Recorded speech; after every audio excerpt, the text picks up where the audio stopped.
Welcome to Mormon Book Reviews, where an evangelical encounters the restoration. I'm your host, Stephen Pineacker, and I'm really excited about this episode. Before we get started, I just want to let you know I've actually extended the July book drawing into August, and it is the Preparatory Redemption, reading Alma 12 through 13.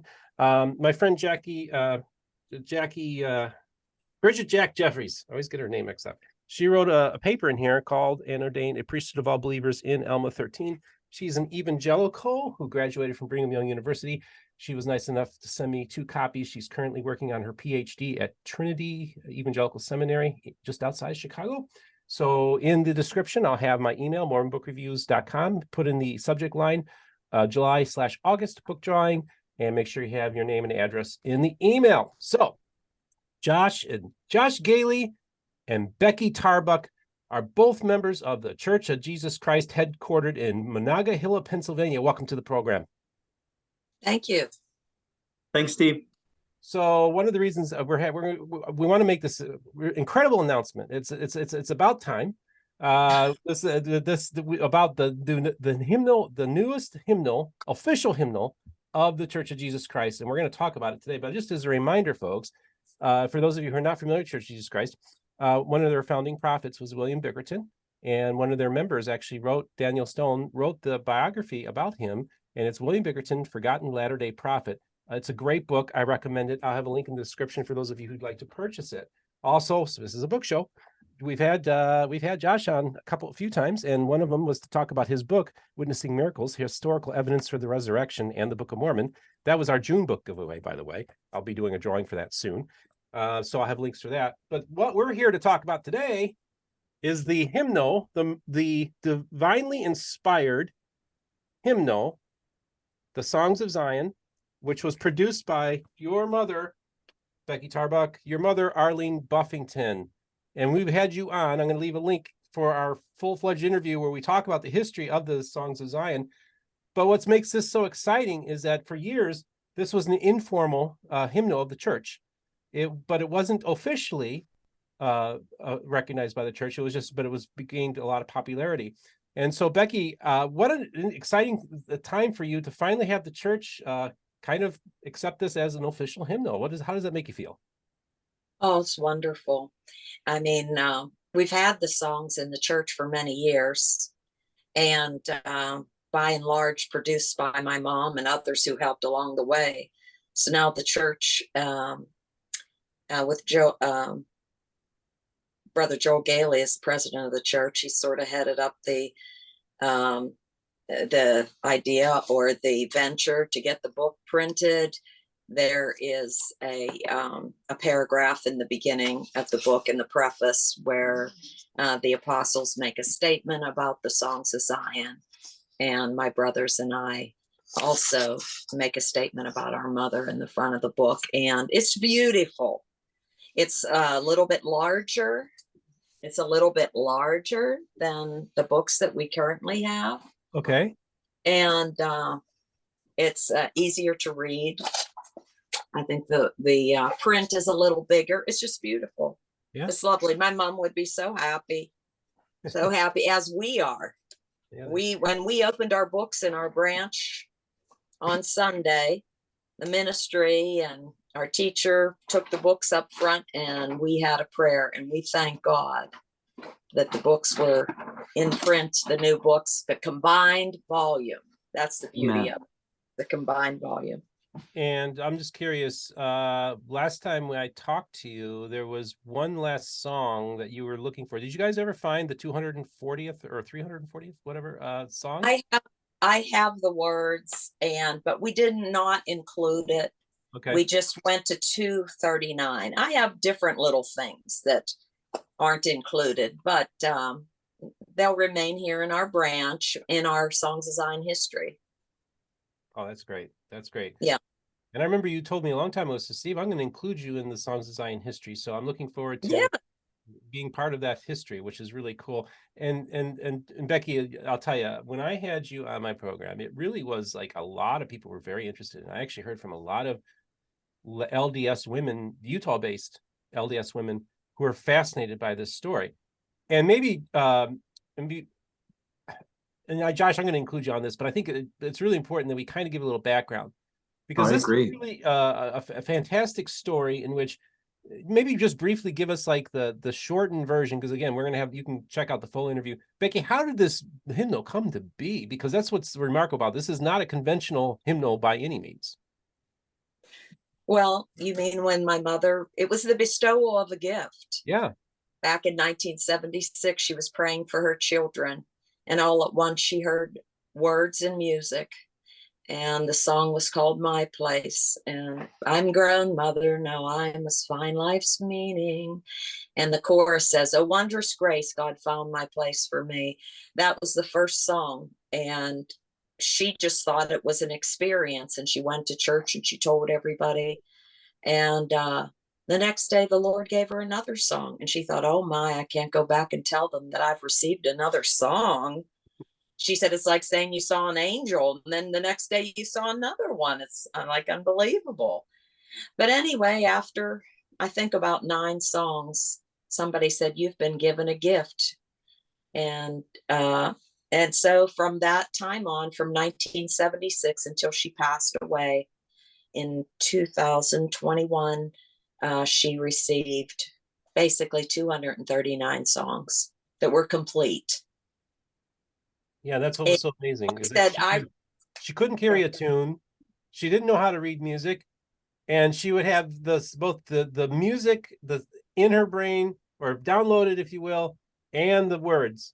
And then she would then kind of dictate it to there's a couple individuals that helped her throughout the years on this process. Maybe talk a little bit about that. Well, she had, I think, 59 songs on her piano. She had the words, all the tunes were in her head. She never forgot a note, a chord. And but we didn't have anyone to put them on paper. Different ones had tried, but it just didn't work out. So one night we were gathered in the home, some of the brothers and sisters from the church. We gathered in a circle, and the one who prayed says, Lord, you send the one. We're not going to mention any names because we knew different musicians who could do the job. And you send the one. Well, the next, Brother Eugene Amermino, who lived in Michigan. I think my parents said they met him once. He had visited their home with some others. He had come home from work, and he heard the words, call Sister Arlene. And he sort of dismissed it and call Sister Arlene again. And the third time, call Sister Arlene now. He called her and he said, hi, Sister Arlene. This is Brother Eugene Amermino from Detroit, Michigan. I'm calling, but I don't even know why. He told her his experience. And so then she told him about the prayer the night before and what God was doing and sending these songs. Mom said she always heard words, but they were with music. It's a lyrical gift. And that's where the work began. He came the first time, thought they could do 1, 2, or 3 songs. They did 11 songs on their first weekend. And it was beautiful. Their family became a part of our family, and they worked together all those years.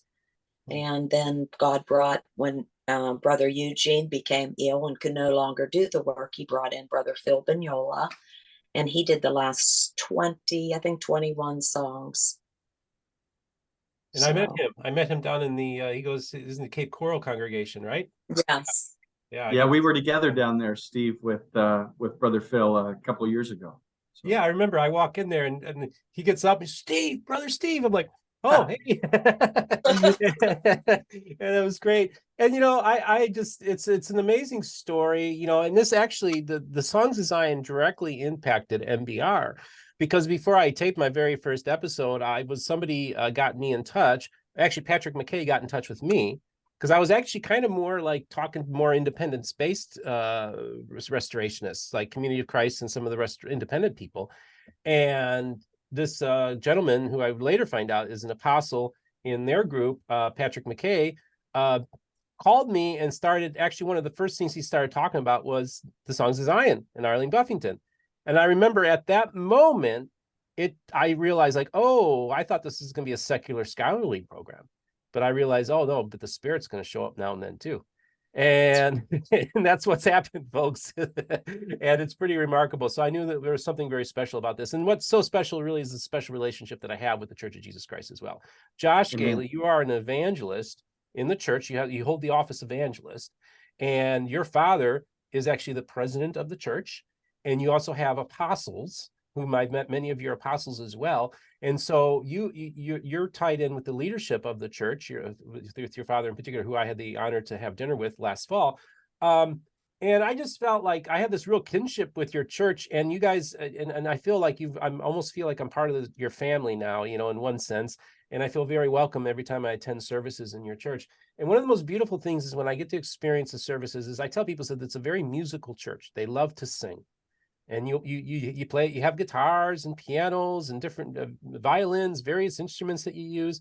And what's so remarkable to me is how often when they're singing songs out of the Songs of Zion, they have the hymnal open, but they're not reading off the words. They know the words of the song. And really talk maybe, Josh, about the impact that the Songs of Zion has had on your church. Well, I would just say the Songs of Zion have had an amazing impact in my life. So I grew up as a kid. The first volume was already printed, and I didn't know anything. I was 6 years old or whatever. When I'm first starting to learn the songs, you don't know who printed what. They're just in the church. You just assume it's ours. And so I missed kind of the first half of of what happened with the songs. But I would just say that some of my absolutely favorite hymns, full stop, are worship songs that you find in the Songs of Zion. They're great congregational hymns. They're awesome for our kids. There's moments in there where they can have a little refrain, where they can have a shout and glorify God. And so Sing Hallelujah, Sing Glory. Those are songs that probably every Sunday in the Erie branch they're sung. And the Spirit of God is in the hymns. It's a gift from the Lord, and the Spirit accompanies that. And so there's just a peaceful, beautiful worship and hopeful glory of what's to come that's in the Songs of Zion. The gift of songs is not new to the Restoration. W.W. Phelps was inspired with a song at the dedication of the Kirtland Temple, and the gift of songs has been prevalent throughout the Restoration's history. What's so special about the Songs of Zion, I think, is the latter-day glory and the unity of that theme that comes through the songs, that inspires and unites us as a church, as a body, and as saints of God. So I think there's a special spirit in the hymns that believers of the Restoration, and those that hope, even a Messianic Jew that hopes for a latter-day kingdom, would fully embrace the themes and the prophecy that's contained within the songs, because they reference Scripture. They're used by the Lord in that way, and it definitely has united our church in a tremendous way, in a hope for what's to come in the future. And so I grew up with them. I know nothing else, but I love the fact. Actually, I'm a little jealous of everybody because I play guitar in the branch and I need the chords. So I'm still using my chord book when I come in. And so I haven't actually cracked, our branch has them in the new book. I haven't even cracked it open yet, really, to sing a song, because I'm always playing up front and I'm using a different chord book.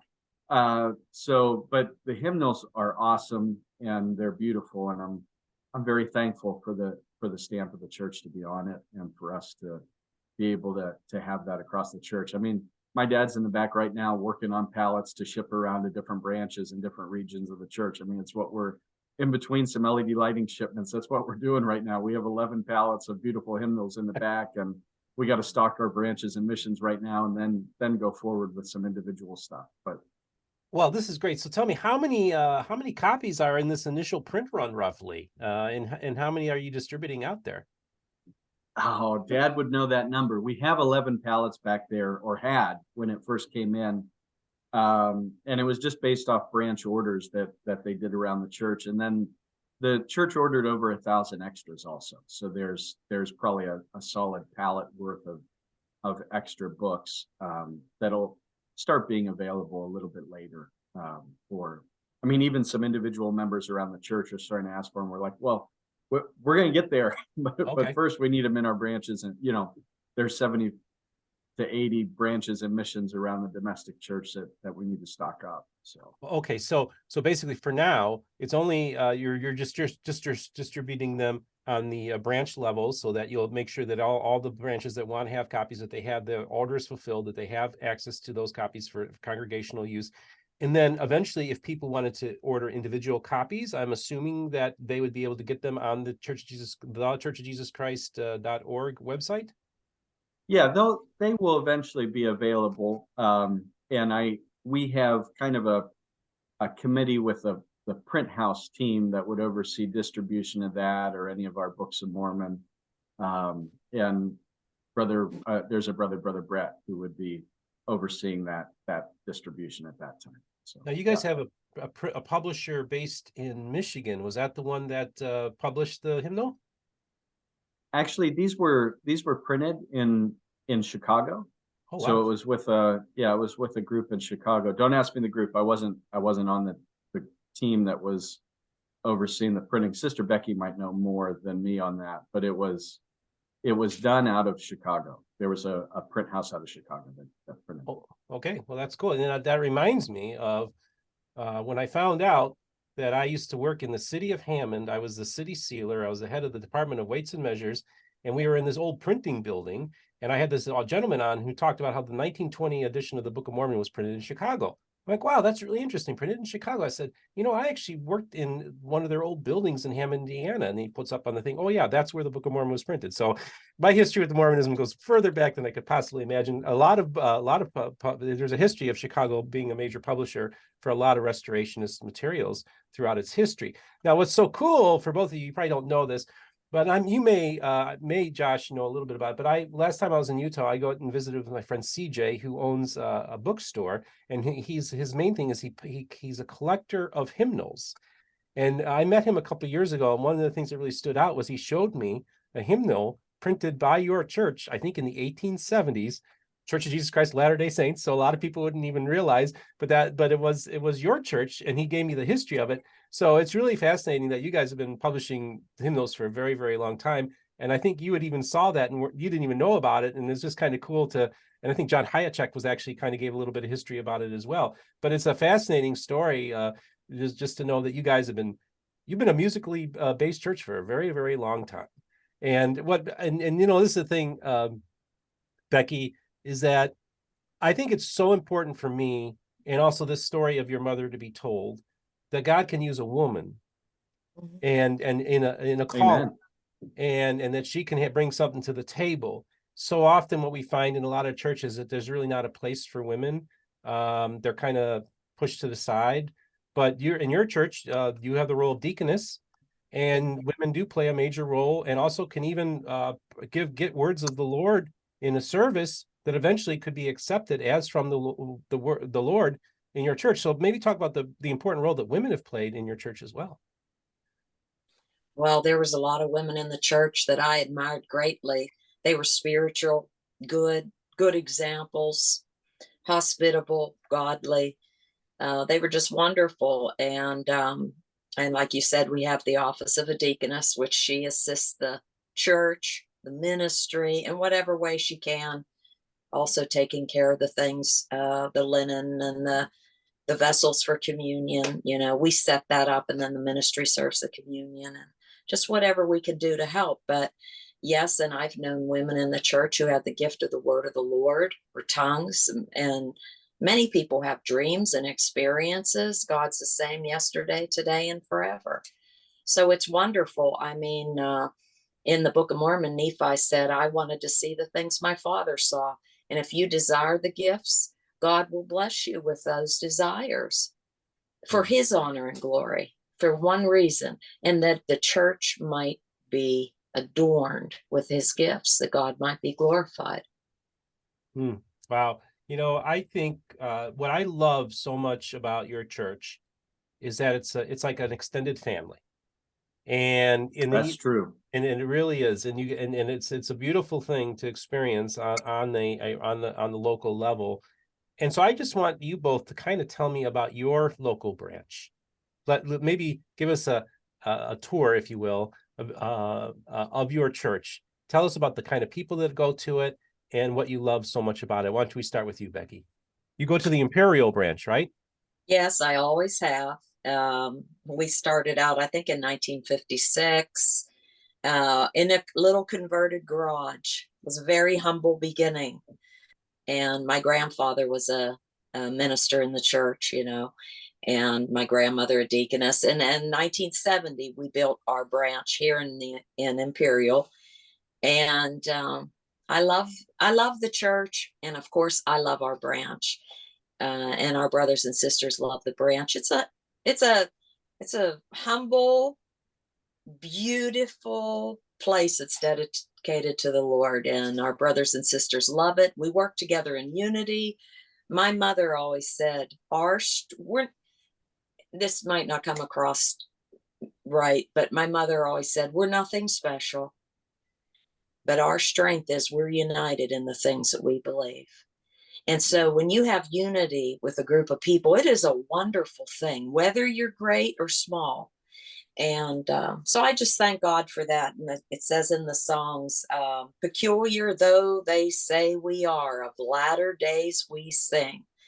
And that's one thing. When the Songs of Zion came forth, they were completely supported by our members in our ministry. Everybody had a job. I remember my Aunt Jean typing on the old black manual typewriter, and the sisters would be editing, and everybody did their part. And my Uncle Dan, he made the copies, and it was just amazing. But anyway, and I would say, even though we do have some very good musicians, but we're small. But I'll tell you what, we have the spirit of the latter days, and when we sing, you can feel it. So I don't know what else to say. Come and see sometime. Come and see, like Nathaniel said. Come and check. When next time you're in Imperial, Pennsylvania, make sure, and there's congregations throughout Western Pennsylvania, especially. And, it kind of reminds me of our friend David Boyce of 52 Churches in 52 Weeks, when he made that video talking about the hole in the wall place, the place that you drive by, you don't think much of it, but they have the best burger in town. He said, that's kind of what the Church of Jesus Christ is. And he went and visited your South Bend congregation. I love that interview. It was really nice. It's so great. pleased with his commentary. It was beautiful. And he got, every time I see him, he's like, I got to get back up to that South Bend congregation. I want to go visit again. Like, that's the one church he wants to get back to. He just loved his experience worshiping with your group. And I really appreciate David. I was the one that lobbied him. You got to do Church of Jesus Christ, got to do Church of Jesus Christ. So I'm glad he was able to get out and expose your church to a larger audience. And when he got there, they sang number 52 in the Songs of Zion, which he does the 52 churches. So he was bowled over by that.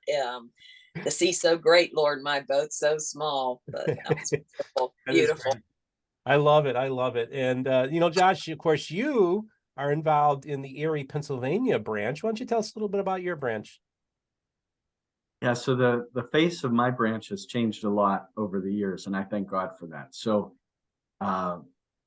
when I was ordained about 14 years ago into the ministry. And at the time, our congregation was very old, and we were kind of heading down a track where you hadn't seen visitors in a long time. Okay. And so we began to prayerfully petition the Lord on what to do. And really my selfish prayer was, Lord, if you're calling me to eventually shut the doors on this branch, that's fine. I'll do whatever you want me to do. I said, but Lord, if there's a ministry here, if there's an outreach here, if there's a soul here, let us find them, and I'll work that work, and so we started to reach out to the inner city in Erie and really do a lot of efforts. And so over the years, we've done a lot of addiction, a lot of the inner city work can be a awesome, very high reward, very transient work, and I love it. I love getting in there and really seeing the Lord works in people's lives and make mighty changes, and I praise God for that. So our branch for years has been a place where it's perfectly okay to Febreze the pews after a service, and also, as we started doing clothing giveaways, we would just give away clothes. And our very first one, all of a sudden we're this little tiny group working really hard and stacks of clothes in the back and just giving them away to anybody that needed anything, no restrictions. And my dad, somebody asked for a Bible. They didn't have a Bible. So, oh, well, I'll get you a Bible. He goes into the sanctuary. And my dad's not really, we have plenty of Italian criers in our church, that are preaching and they're just weeping. That's not my dad. Okay, so he goes into the sanctuary. The Spirit hits him. The Spirit of the Lord hits him, overwhelms him. He's bawling. Forgets why he went into the sanctuary. Goes back into our greeting area, helping people out. Sees the same person. Oh yeah, the Bible. Goes back into the sanctuary. Second time, Spirit hits him so strong he doesn't even remember why he went in. Goes back out. Third time. Oh yeah, the Bible. Goes back into the sanctuary. The same Spirit meets him, and the Lord talks to him and says, inasmuch as you've done it unto the least of these, you've done it unto me. And so that's been a driving factor for our branch, for our inner city outreach. The Lord has connected us to a lot of refugees in our city. And so our congregation today probably has English as actually its second language. There's a number of our services that are translated into Swahili by our brother Chibunga, brother Vital. And so we're a hopping, vibrant, growing, and diverse congregation. And I thank God for each one of those descriptions because it is awesome. I love my branch. I'm not there very often. I'm probably gone about half the year, traveling to different places and doing different missionary outreaches. But I absolutely love my branch. I love the people that are in it, and we're growing. And we do right now we're doing a lot of work with our young people. We've got a nice the face of the branch has totally changed. We're not an aging branch anymore. We're very youthful and we're focused there right now as a ministry. And I thank God for what he's done. It's his work, and I'm just thrilled to be a part of it. Yeah, and folks, I'm going to have a link to their website. So those of you they have a location finder, so you can locate your local branch. I think there's like about a half dozen congregations here in Florida alone. There's one in particular I really wish I could have gotten up to. I used to go up to Northern Florida every summer. And there's a primarily African-American congregation just outside of Tallahassee. And I always wanted to go to that service. So that's what makes it so cool, is that it's not, it's a diverse church. It's actually the more people outside of the United States belong to it than in the United States. You have a large following in Central and South America, and as well as in Africa. And so it's really an amazing story. I tell people, it's on paper, you guys should not exist. You shouldn't.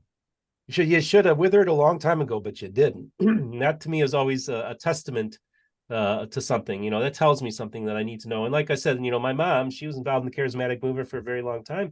And when she visited your church, she said, I felt the anointing attending their services. So, hey, what are you going to say about that, right? So it really is. I just tell people, say, look, I'm not going, this evangelicals out there, especially those who are spirit-filled Christians. I'm not telling you need to join their church, but if you want to get spiritually recharged, go attend the service of the Church of Jesus Christ. I think you will come out of there feeling like you had an experience, and that you get spiritually recharged every time you go to the service. So every time I need to get spiritually recharged, I'd say I got to get out to that congregation and worship with my friends at the Church of Jesus Christ. I just wish you were a little bit closer, because I'd probably get out there more frequently. But it is a beautiful church, and it's a beautiful story. And I think, and I'm so glad that I played a role in getting your church a little bit, more people can get to know more about you. I think it's very exciting, Josh. There's some great things that are happening with you. You're going to be going on what used to be called Midnight Mormons, I guess. I'm really excited to watch that. Now it's called Ward Radio. We got to figure out Ward Radio. Radio. I don't know where that came from. And it's just crazy. So, before I let either one of you, before I wrap this up, was there anything else that you both wanted to discuss about either your church or the Songs of Zion? Are we all set? Sister Becky, what about, so there was a gap between the first set and the second set. Talk about that. And maybe just a question I would have for you that I'd love to hear, even if it was off camera, would be, what was it like for your mom, after, decades gap between the hymns coming forth? to receive the gift again? And then how much impact did that have on you guys as a family? I would love to hear your answer to that question. Well, we knew God gave the gift, and she received plentifully from the Lord for a very long time. And then there was a gap where no songs came forth, 15 years. And people would ask her about that. And she said, hey, if I were writing the songs, I'd write one every day. So we didn't know why. I thought maybe it was even opposition. I hate to say that, but that's could have been. Who knows? God doesn't tell us everything. Les Putman says God doesn't tell us everything. He gives us enough to function. And I think a lot of times that's true. So she waited. And I had a dream one night where I saw her coming toward me, and she had a big basket in her arms. And she said, come and see now. And so here, I think it was just before the songs came forth, she had a dream where she saw strawberries raining down from heaven. And here the songs came back, and it was just wonderful and glorious and wonderful. We don't know why, but it was like the silent years between the Old Testament and the New. So I wanted to also just talk about too, Josh, is that you've been involved in some well, first of all, you guys have quite a ministry amongst the Native Americans here in the United States, but you also have recently opened up a new branch in Guatemala, and you recently were there in Guatemala. Maybe just talk a little bit about that. Yeah, so we had been directed by the Lord. I don't want to make this too long, but the Lord had given us a lot of experiences about a particular town, even showing through vision, the Spirit of God coming down, consuming the town, and starting to go out like and reaching over the mountainside in this particular area. So when I was blessed by the Lord to be kind of called to oversee that work, I really I gathered all the experiences we had. And there were several about this area. And basically I challenged myself and the group to say, well, do we believe in these or not? And if we believe in them, then are we really pursuing where the Lord's directing us to go as hard as we can? And so in February, we did an exploratory trip in the area. And we had an empty building and just one active member.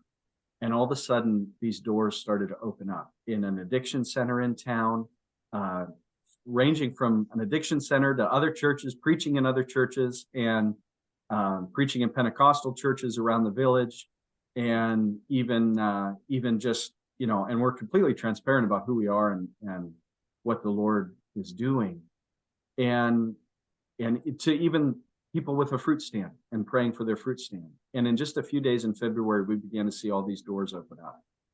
And so we really pushed. And I had 4 young men go out this summer for a full month. And we were up and down the streets, singing the songs of Zion, playing guitar. Probably one of the most gifted musical areas of the church is Mexico, without question. And we had several very gifted brothers from both Mexico and California of Latino descent. And we were out there in people's homes, up and down the street, praying for people. There were multiple healings. Actually had a really fun experience where some LDS missionaries that we were being friendly with were checking out the church building one night, and they were checking out our red letter edition of the Book of Mormon in Spanish. And so some of our missionaries, they were showing and telling and had the books open, and one of our visitors that the Lord's touched came in, and she was very disoriented she's basically suffering with vertigo, would be the best I would describe it, but very severe. And she came in and she sat down, and in the anointing, the Spirit of God came in the room, and she felt it lift off of her face completely. She was healed on the spot, and the LDS missionaries were all crying. They were from Costa Rica and Dominica, and the Spirit of God came in and just really manifested itself in a powerful way. So the Lord even brought us to that building through a vision. And I could go on and on, Stephen, but the Lord has been good to us there. The building's filling up. We've had some of our first baptism requests, and we're going to the water, not this Sunday, but next Sunday. And so God's really working in that area. And it's a very indigenous area where they speak Mam and Quiche along with Spanish, and it's a blessing of God to reach out to his people, and I'm thankful to be a part of it. Yeah, speaking of which, one other book, of course, is your edition of the Book of Mormon, and you said you're correct. This is the red letter edition. If you open up Third Nephi, you can see a lot of red, and of course, you gave me this particular edition when I visited the Cape Coral congregation. Real privilege and honor to have a copy of this. Well, by the way, I need to get me a copy of this Songs of Zion too. Yeah, that's going to happen. I promise. Good. So this is very exciting. I just want to thank you both so much for coming on the program today to talk about the Songs of Zion, to talk about Arlene. Make sure you check out the full interview of Becky, which I'll have at the end screen here as well. And thank you, Becky, for coming on. Oh, I'm so glad to be here. It's very exciting. You've been a conduit to relay a lot of beautiful information to people and get the word out and to bring people together. Absolutely. That's very exciting. I mean, all these years, it seems like between Protestant and Restoration, it's like there's been an invisible wall that you just can't penetrate. No matter what you do, it seems like it's very hard to get beyond that. But I think that's why so many people open up to you, is because they don't feel there's any threat, or you're open. You have that love and that genuine interest to hear what other people have to say. And so I think that's probably why it's been so exciting for you, right? You're hearing things a lot of people never heard before. Mm-hmm. So yeah, thank you. Thank you, Becky. It's a real privilege to be in the place that I'm at. And I do believe the Lord put me here. I believe that I was put here to do that. And, like I talked to, Josh, I remember one of our first conversations is one of the most beautiful things about your church is I didn't realize I had this whole family, that I found this lost family of brothers and sisters. And it's really a privilege to be able to fellowship with you. Because I do believe that when you look at the Restoration and you look at evangelicalism, American evangelicalism, we're cousins. Yeah. And, for sure. And we need to recognize that April 6, 1830 church service was full of born-again, spirit-filled Christians. Them's my people. You's my people. Josh and Becky, thanks for coming on the show today. Thank you. Thanks for having us, Stephen. I appreciate you. Love you, brother. So just a reminder, don't forget our merch store, MormonBookReviews.com. We got coffee mugs, t-shirts, hats, you name it. It's all there. Also, if you'd like to financially support the channel, you can do so on Venmo, PayPal, as well as Patreon. And I want to thank all of those who are supporting the channel financially. Couldn't do it without you. And just remember, the most important thing is this, folks. Remember, all the voices of the Restoration will be heard here on Mormon Book Reviews.